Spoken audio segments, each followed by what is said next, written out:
Merci Pascal, merci à la Fondation, à son président de m'inviter. La question, elle n'est pas où, quand, comment, elle est plutôt pour qui proposer la ventilation, pourquoi également, et ensuite va se découler effectivement comment et quand, et vous verrez que le où en fait n'est pas la principale question de la ventilation.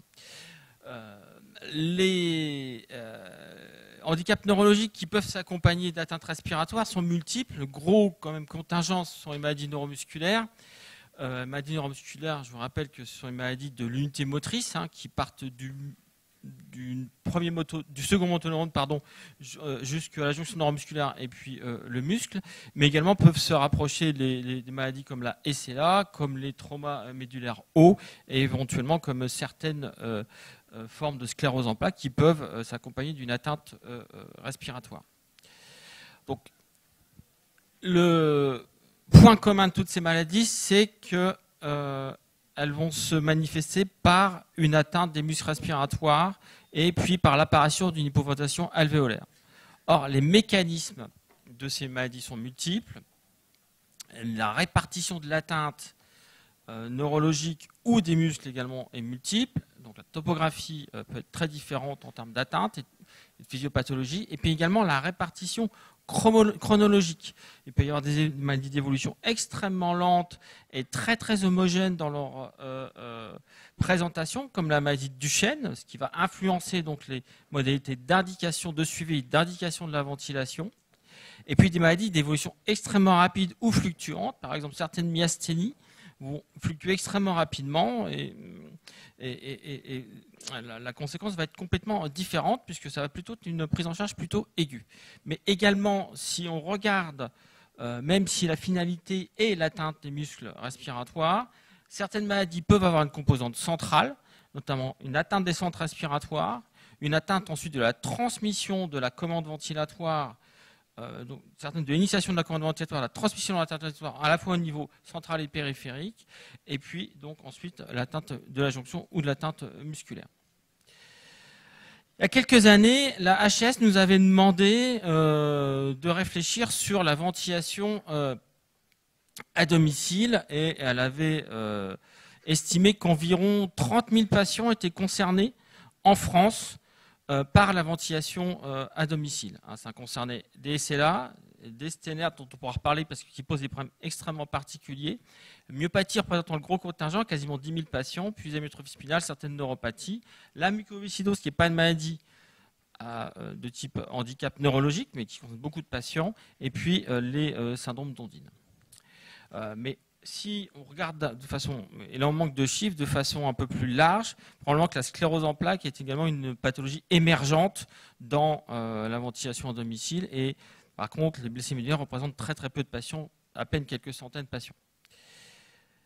C'est une longue histoire la ventilation à domicile. Ça date des années 30 avec les premiers poumons d'acier, et puis des années 50 avec les épidémies de poliomyélite.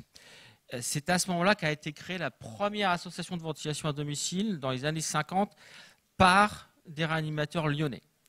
Premier retour à domicile alors qu'il n'y avait, imaginez, aucun financement. Et on reviendra sur cette particularité française qui a la possibilité de financer un retour à domicile de patients même extrêmement handicapés du point de vue respiratoire. Premier retour à domicile dans les années 60, début des années 60, et premier début de financement par des caisses régionales de sécurité sociale en 67. Seulement en 74 qu'on reconnaît que c'est finançable par la Sécu, et ensuite la création des fédérations de ventilation à domicile. En 85, une révolution qui ne s'est pas faite en réanimation, mais qui s'est faite par le biais de la ventilation à domicile, c'est la création le développement des premiers masques nasaux et ensuite une universalisation des coûts début des années 2000 au niveau national. Donc c'est assez récent comme prise en charge.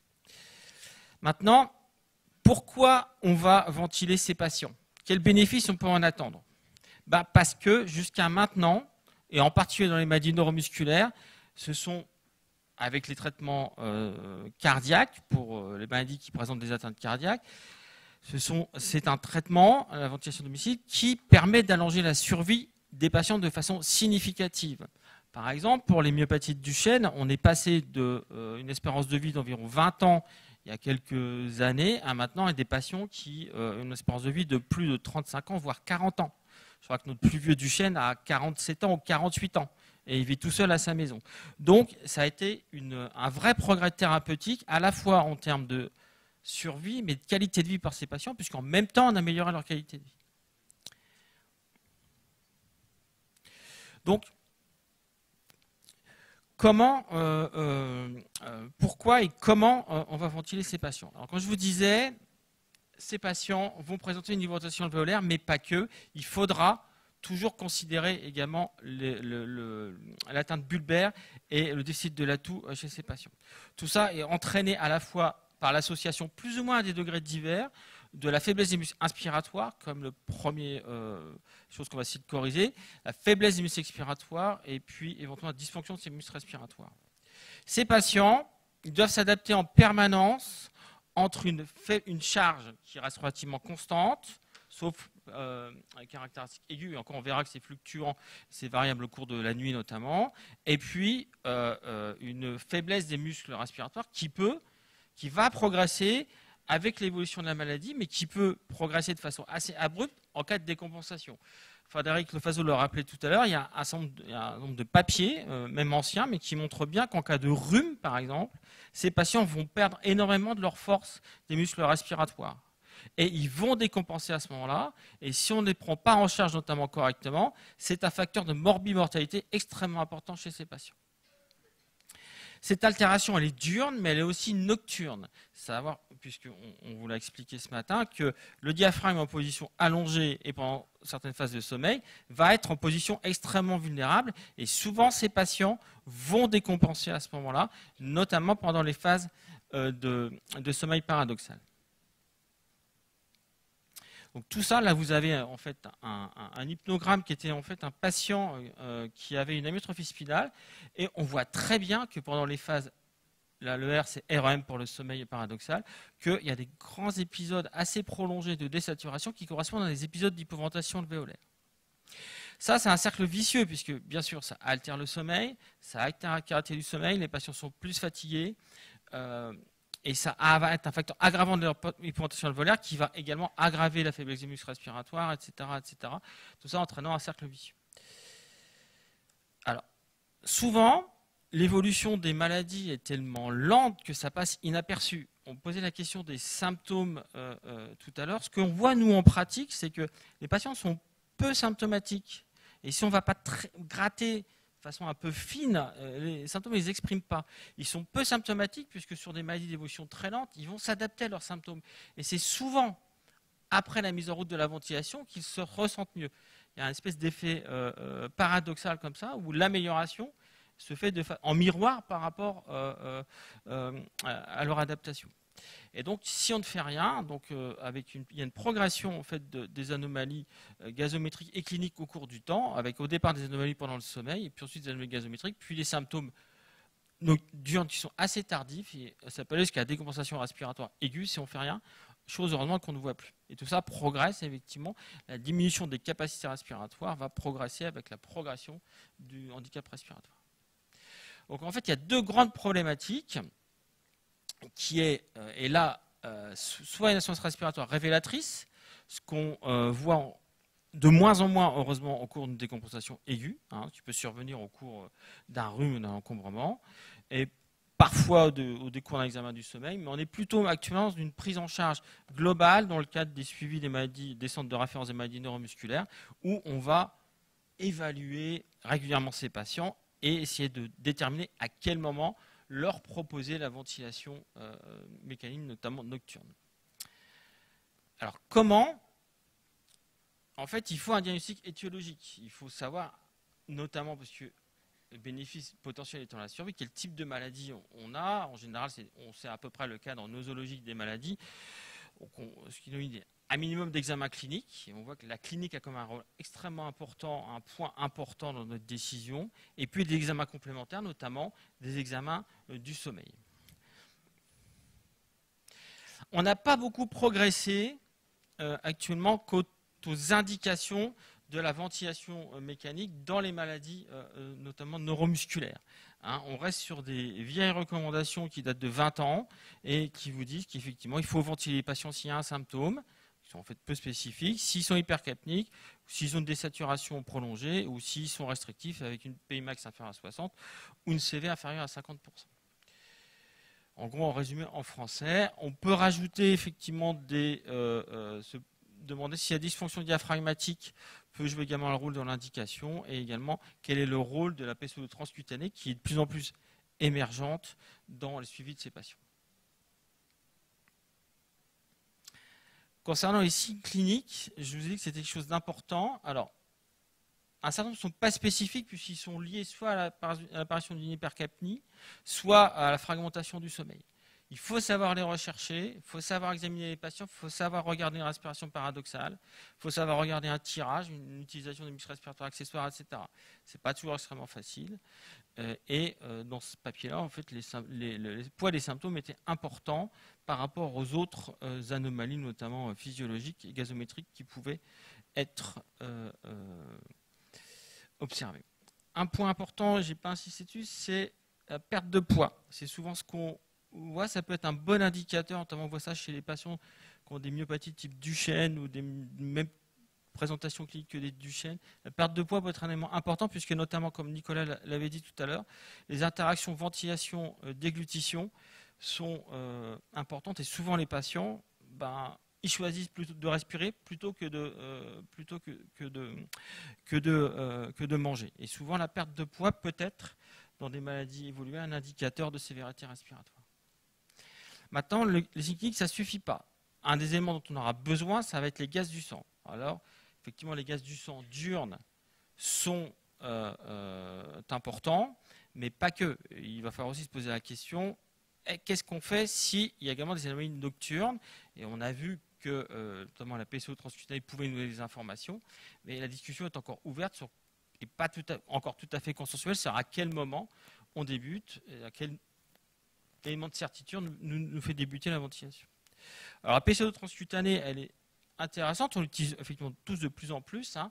Il y a une relative bonne corrélation entre les gaz du sang artériels, la PCO2 artérielle et la PTCO2. Et quand on superpose un peu les courbes, si on fait de la mesure en continu, ça se superpose assez bien.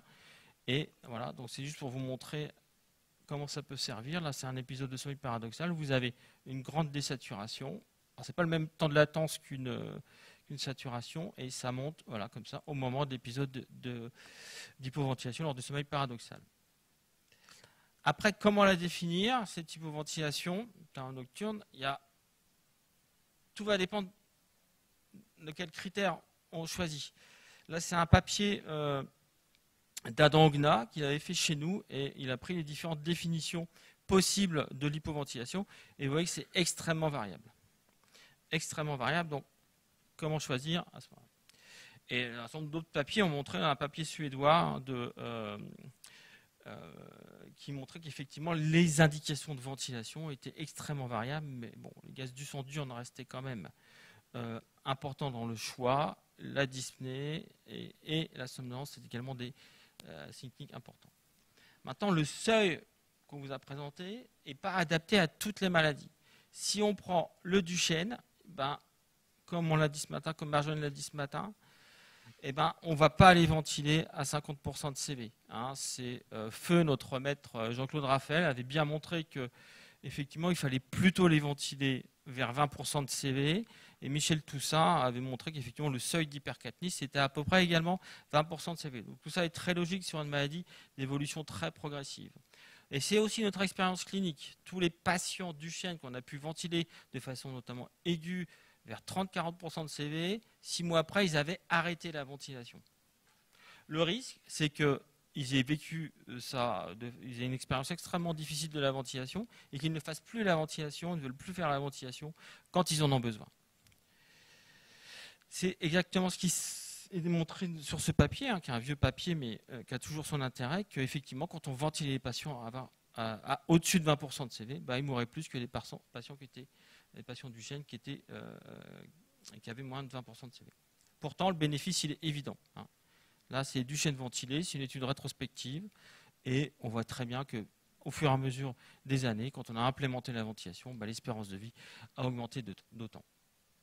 C'est plus compliqué dans d'autres maladies comme le Steinert, qui pose d'autres soucis. Parce que le Steinert, il ne va pas évoluer comme les autres maladies neuromusculaires. Certes, l'évolution de la faiblesse musculaire va progresser autour du temps et effectivement, il va d'abord y avoir des anomalies du sommeil, puis effectivement une hypoventilation liée à la faiblesse musculaire, mais pas que. Ils ont de la myotonie, ils ont de la faiblesse musculaire, ils ont des troubles de commande ventilatoire, ils ont des troubles de transmission de la commande ventilatoire, et ils peuvent être hypercapniques la journée et pas la nuit, hypercapniques la nuit, pas la journée, et en plus ça peut varier au cours du temps. Donc, ça pose d'extrêmes problèmes. Plus les troubles neuropsychologiques qui s'ajoutent, plus les problèmes sociaux qui s'ajoutent, notamment en termes de prise en charge, quand ils ont besoin d'être ventilés de façon invasive notamment. Là, c'est un papier d'Irias Boussaïd qui montrait la survie en fonction de l'indication de la ventilation non invasive et de son observance ou pas. Ceux qui avaient une indication qui la faisait, ils avaient une meilleure survie que ceux qui avaient une indication qui ne la faisaient pas ou que les autres qui avaient refusé complètement la ventilation. Il y a un autre papier hollandais qui montre des résultats à peu près similaires en termes de ventilation. La question sur le Steinert, là je vous ai illustré le cas d'un Steinert. Vous voyez qu'il est hypercapnique. Il n'est pas très grave du point de vue respiratoire. 88% de CV. Voilà. Il n'est pas très symptomatique. Voilà. Mais il respire comme une patate. Je pourrais vous en montrer un hypercapnique avec une faiblesse respiratoire, très symptomatique, etc. Mais on peut tout voir. Voilà. Est-ce qu'il faut ventiler ou pas ce patient? Quel est le critère? Est-ce que ce sont les signes cliniques? Est-ce que c'est la PCO2? Est-ce que c'est la faiblesse musculaire? S'il y a à peu près de sûr dans le Steinert, ce qui est à peu près démontré, c'est la faiblesse musculaire, notamment les patients qui ne marchent plus et qui ont environ la cinquantaine. Là, on sait sûr qu'eux vont décompenser et c'est eux qui risquent de mourir ou de se retrouver tracotobisés en réanimation. Donc tout n'est pas encore résolu pour certaines pathologies. Là et c'est là, ça ne pose pas de problème et les critères s'appliquent à peu près correctement. Et avec une vraie amélioration sur la survie et la qualité de vie. Si on décide de ventiler les patients, il ne faut pas oublier la gestion de l'atout, c'est fondamental. Donc il y a différentes techniques, je pense qu'on reviendra dessus, valables. Donc effectivement, le kiné a son rôle, mais également toutes les techniques d'hyperinsufflation associées à la prise en charge kinésithérapique, et puis des techniques de stacking volumétrique, ou en respiration glossopharyngée, même si ça se perd, et puis les techniques d'hyperinsufflation, exsufflation, je n'insiste pas dessus. Ou à la limite, j'allais dire, peu importe. Ce qu'il faut, c'est pouvoir implémenter la ventilation de façon progressive et monitorer les patients correctement. Il y a des équipes qui le font à la maison, je veux dire, de façon ambulatoire, avec une surveillance à l'hôpital par des hôpitaux de jour. Nous, on est plutôt sur une prise en charge hospitalière où on fait venir les patients sur 5 jours environ et on va implémenter progressivement la ventilation et vérifier l'efficacité en général en fin de semaine avec un enregistrement nocturne et la vérification gazométrique. Mais pourquoi pas réfléchir à des prises en charge ambulatoires? On a la technologie maintenant qui pourra tout à fait nous permettre d'implémenter cette ventilation à domicile, notamment avec tous les systèmes de surveillance, systèmes de monitoring, etc. des ventilateurs. Comment? Je vous invite à regarder ces recommandations, même si elles sont anciennes, qui restent, je crois que je les ai revues il n'y a pas très longtemps, qui restent assez vraies dans la philosophie de la prise en charge et de la mise en place de ventilation. Après, le mode de ventilation que vous allez choisir va dépendre en gros de la pathologie, mais il y a un message important, c'est que pour ces patients, il faut maintenir la ventilation alvéolaire et donc la ventilation minute. Et que souvent les modes en pression, qui sont des modes spontanés, ne sont pas des modes adaptés pour ces patients, puisque notamment pendant les phases de sommeil paradoxal, ils vont s'arrêter de respirer et ils vont faire des apnées. Si vous avez une ventilation en mode spontané, le patient s'arrête de respirer, quel que soit le niveau d'assistance que vous allez mettre. Derrière cette mesure de ventilation, on a catégorisé là aussi, suite aux réflexions que la HAS, différents niveaux de prestation, de sévérité des patients qui vont correspondre à des niveaux de prestation. Puisque quand vous allez mettre en place votre ventilation, derrière, il faudra avoir un relais vers un prestataire de ventilation à domicile. Et ce lien avec le prestataire de ventilation à domicile est extrêmement important. Donc il y a 3 catégories de patients qui ont été définies, des patients ventilés moins de 8 heures, des patients ventilés 8 à 16 heures, des patients ventilés plus de 16 heures, ou les patients trachotomisés, qui correspondaient à 3 niveaux de prise en charge différents et 3 niveaux de couverture, on va dire, incrémentales différents. Et je vous ai mis ici les différents types de forfaits qui étaient censés s'appliquer. Voilà. Ce qui astreint du coup les prestataires à certaines obligations, notamment en termes de suivi, de prise en charge et puis d'intervention en cas de panne. On a également proposé une ordonnance type qui permettait d'harmoniser un petit peu les pratiques et de mieux ne pas oublier de choses importantes dans la prescription de ventilation. Donc cette prise en charge, donc, elle va ensuite se faire via le relais initié à domicile et ensuite via le relais du prestataire. Donc il faudra tenir compte effectivement du masque, des particularités du masque, fuite sans fuite, des circuits, fuite sans fuite, valves, des ventilateurs donc qui vont en découler. Je pense que Jésus en reparlera après. À ce moment-là, il faudra également éduquer le patient et son entourage à tout ça, au masque, au circuit, au ventilateur, comment ça s'allume, comment ça se met, etc. Il faut tenir compte effectivement, on l'a dit ce matin, du niveau de handicap des patients. Si vous avez un patient notamment, je sais que vous avez mis en route la ventilation, et ça nous est déjà arrivé, hein, c'est pour ça que je vous dis ça, c'est ah super, le patient il est bien ventilé. Mais à la fin, le mec des 5 jours, il nous dit comment je fais pour mettre le masque? Ah bah zut, comment on fait? Patient tétraplégique, comment on fait? Donc tout ça, ça s'anticipe. Hein. Donc il y a une éducation intra-hospitalière, une éducation extra-hospitalière et le lien avec, je pense que c'est Véronique Sulet qui en parle dans le programme, le lien ensuite avec, entre guillemets, le médico-social est extrêmement important et anticiper la sortie du patient, c'est extrêmement important.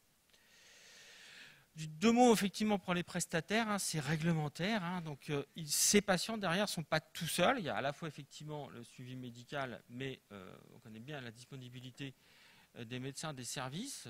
Voilà. Et il y a un certain nombre de relais, notamment concernant le service après-vente, la maintenance, le contrôle de l'observance, hein, le signalement, la bonne utilisation du matériel et le signalement des risques et des incidents, mais également les interventions dans certaines situations qui doivent être rapides. Tout ça, c'est possible en France parce qu'il y a une organisation dédiée. On a le patient qui a son médecin référent, mais qui également est pris en charge par la MDPH et qui peut avoir des aidants et un financement d'aidants suffisant pour justement l'aider à cette prise en charge et notamment mettre le masque, etc. Et puis également tout un système de couverture sociale qui prend en charge du coup les forfaits de ventilation et également le système de prestation à domicile qui est là aussi pour soutenir les patients. Voilà à peu près ce que je voulais vous dire sur la ventilation à domicile. Je vous remercie.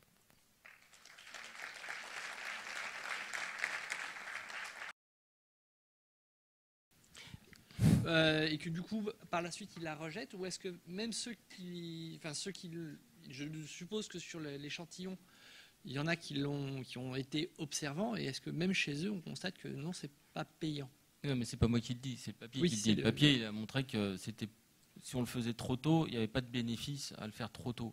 Et effectivement, c'est assez ce qu'on nous observe en clinique. Effectivement, il y en aura toujours un ou deux probablement qui vont être observants, mais globalement, on vérifie assez bien que, sauf cas exceptionnel, que quand ils sont en fauteuil roulant, tétraplégiques, vers la vingtaine, ils deviennent hypercapniques, ils approchent des 20% de CV, et que c'est le bon moment pour la ventilation. Il y aura toujours des cas, certains qui vont évoluer de façon un peu plus rapide, ça va être un peu plus tôt, ou d'autres ce sera plus tardif parce que notamment ils ont pris des corticoïdes, etc.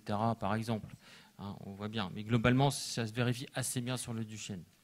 Après, il faut se rendre compte que l'étude date de la fin des années 80 et que les pratiques n'étaient pas les mêmes, les ventilateurs n'étaient pas les mêmes, que la tolérance à la ventilation n'était pas forcément la même et que voilà, on ne peut pas comparer avec ce qu'on fait maintenant.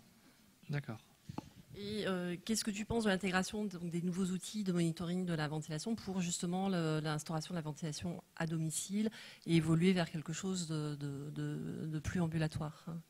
On a parlé un peu ce matin du wrestling sans détailler, donc juste ce type d'utilisation. Je pense que c'est un vrai plus. Je pense qu'il faut qu'on développe ça, hein, parce qu'effectivement, j'en discutais tout à l'heure. Moi, j'ai l'expérience de médecin référent respiratoire dans une masse pour des patients avec handicap respiratoire, et je vais les voir tous les 15 jours. Et on m'a dit, mais pourquoi les autres, vous ne faites pas pareil? Bah oui, pourquoi je ne fais pas pareil? Et effectivement, ces outils ils peuvent être extrêmement intéressants pour suivre ces patients. Maintenant, il va falloir savoir quels sont les bons outils, comment nous aussi on change notre position médicale, puisque jusqu'actuellement, les patients ils viennent en consultation, ils viennent nous voir, on essaie de régler leurs problèmes ou on diffère le problème si on fait un examen complémentaire, etc. Donc, il va falloir réorganiser toute notre filière de soins et de suivi pour avoir un télésuivi, une téléconsultation de ces patients. Ça demande un changement quasiment de mentalité. Mais je pense qu'effectivement, c'est une évolution pour laquelle il va falloir y aller. On voit bien qu'il y a de moins en moins d'infirmières, on voit bien qu'il y a de moins en moins de possibilités d'hospitalisation classique. Et donc, il faut pouvoir s'adapter. C'est un outil pour pouvoir s'adapter à la demande des patients. Et